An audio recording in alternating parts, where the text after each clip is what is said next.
One time when I was dancing at Disney, it was the time of year when calls were going out to let people know if they had been chosen to perform in any of the Halloween entertainment offerings for that year. I wanted to be a dead waltzer so badly.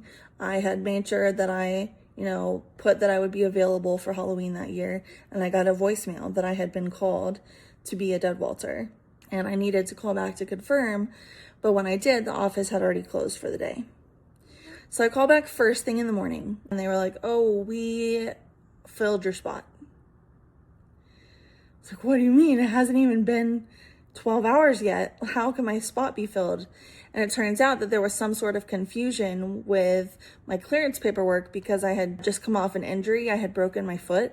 I had been cleared. I had already performed in a few parades, but they weren't sure, in the casting office, I guess, if I was performing again or not, so they filled my spot. And I was just devastated. So somehow one of my friends had a phone number for one of the casting directors, which was a big deal because this is not something that just like anybody could get very easily. But I got the number, I called, I talked to her. She was sympathetic, but basically was just saying, it is what it is, tough luck. And so I am so non-confrontational. I wasn't trying to be confrontational. I just wanted to fight for myself. I was like, please listen, like with all due respect, I know the person that got the call the day after my call to fill my spot. They got to do Dead Waltz last year.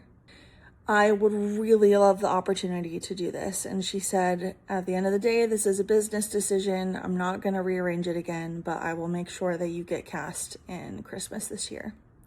And she did. I was a candy cane girl that year, but due to life circumstances, the next year I left Disney before Halloween and I never got the opportunity again.